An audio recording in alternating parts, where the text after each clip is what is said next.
I have a video here. Me make sure me carry it up to the part where me want it. This is a genocide where happened in Rwanda 30 years ago, where over 1 million people dead because of the government. Me I go show you what can happen when the government them ongo interested in a winning and them don't interested in a fairness. What can happen to you, the people, when you don't embrace your government to be fair to both sides and everybody? This a way can happen. Cause of this me see happen and me see the government a pressing you if go the wrong way and I use every evil tactics them can, and me see uno in it a pull it along instead of uno stop it and try to split justice and do what is right and tell them say them wrong. Uno go with it for vanity and uno no even go with it alone, you know, dip in no hand in a evil.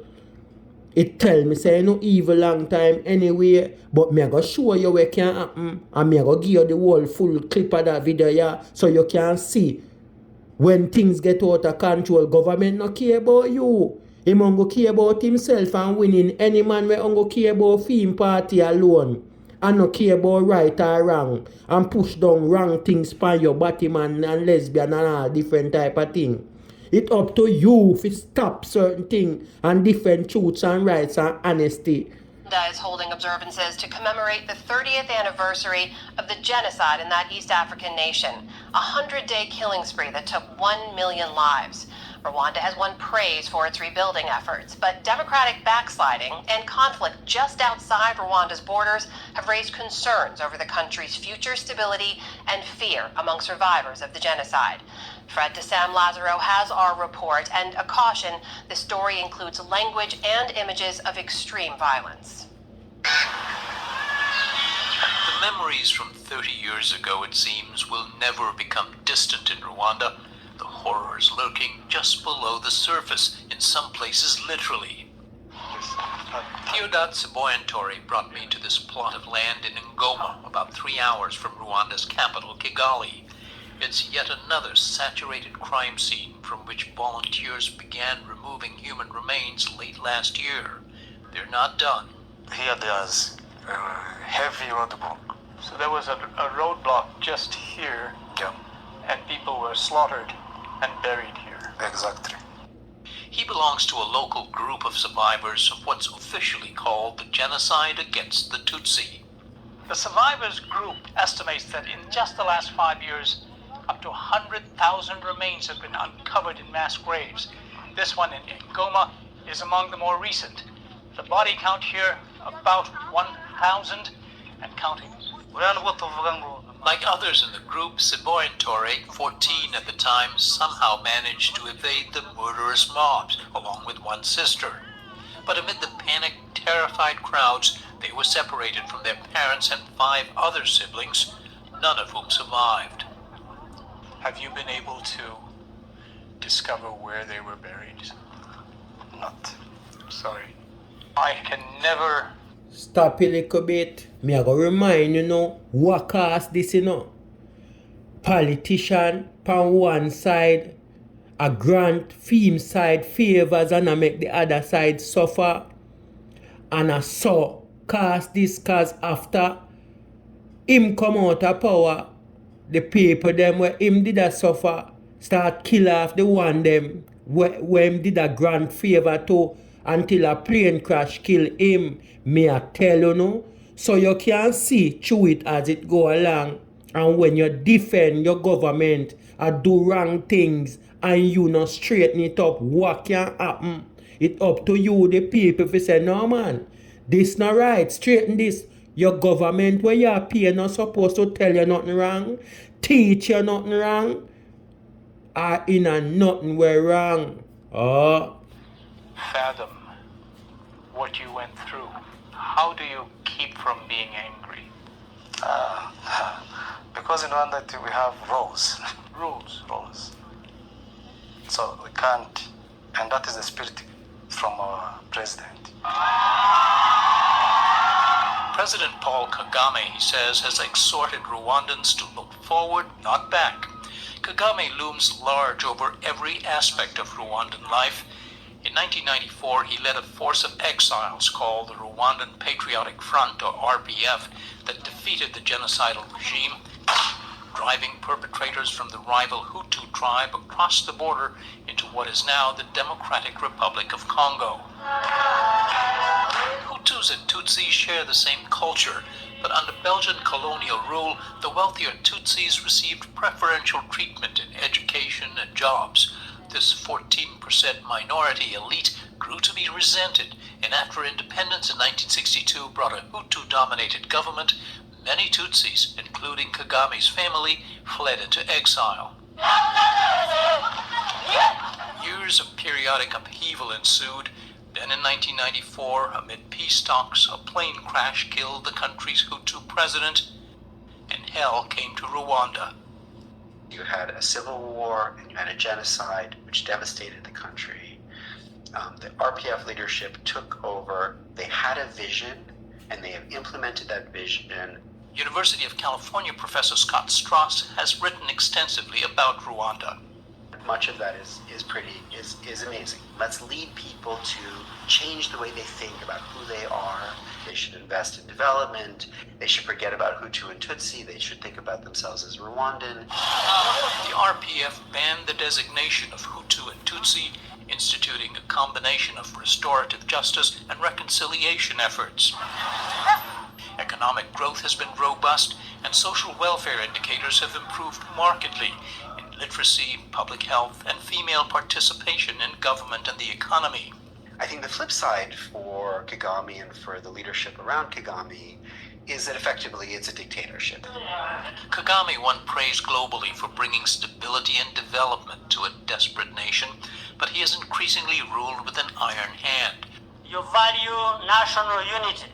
Amending the Constitution to extend his tenure and cracking down hard on journalists and political opponents. The critics are run out of town, or in some cases assassinated. This is not a democracy story. And Rwanda has been accused of stirring instability in the neighboring Democratic Republic of Congo, its forces fighting exiled Hutu rebels and supporting the notorious M23 militia, which the U.S. government has condemned for atrocities including widespread rape and the murder of civilians.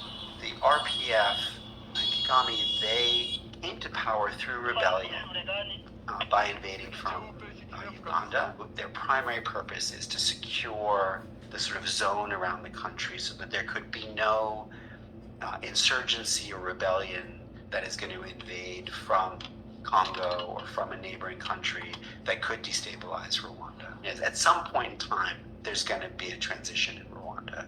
Historically, transitions in Rwanda have been very violent. I think the concern is that the resentment that we can't see right now will also be violent.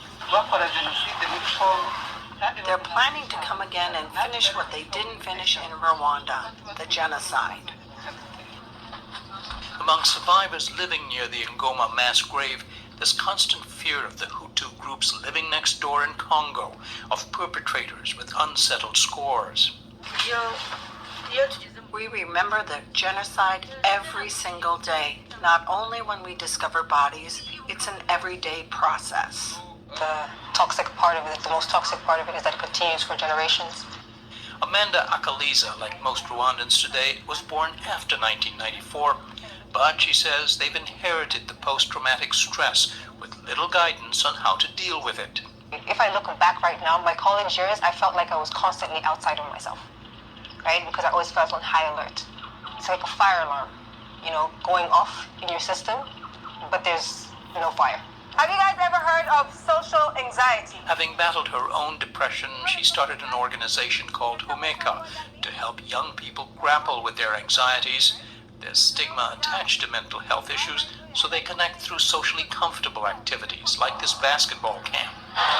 The long shadow of 1994 is inescapable, Akaliza says. If you go to the Genocide Memorial and you see just how graphic it was, the heaviness of seeing children dying. That's the heaviness of seeing women being raped, your families being killed, We decided to forgive and we decided to move on, but that thing still lingers. It's a human, natural thing. Everyone, it seems, is struggling to find closure. For survivors back in Ngoma, that can only come when more exiles return. We have neighbors who have come back from Congo. We're living in harmony with no issue. We deserve to have closure, and they deserve to have it for themselves. They say it's the exiled genocide perpetrators who can help bring closure. They, more than anyone, can locate the graves of hundreds of thousands of victims who remain unaccounted for. Their survivors hoping to find a piece of clothing or personal effect that might bring a positive ID. So far, Rwanda has reburied at least 400,000 victims at officially designated memorial sites across the country. For the PBS NewsHour, I'm Fred DeSan-Lazaro in Ngoma, Rwanda. Fred's reporting. Now, what me I say to you is, my people, government not really care about you. When you see them selfish and hungry deal with wrongs, and government not supposed to tell you nothing were wrong. I fear tax money, I pay them. Anytime that start happen, are you, the people, supposed to stand up and make them know that this not supposed to happen. And if you don't do that, these are the things where it can lead to. You see what me also? One politician a grant film side favors and a leave the other side out of everything, including education and jobs and every other thing. One side a suffer while film side alone a bill. One plane crash them use and kill him. And you see what happen? 1 million people decide we are suffer kill. And that me I tell you, them don't care about me nor you. It up to you. For when you see them a do certain thing and a teach you and you kids them wrong, if you say no, we no work that way there. Come out of this and go on somewhere else. It up to you, the people. Them couldn't care about you and a bring wrongdoing and unfairness to you. That sound like them care. Them care for feed them side. Caring for feed them side, no care about everybody. So the whole of we are no human being. You see, at this me I try to tell you now, you know. You see, when you make vanity lead you, you can end up at some rascal place, you know. Remember that.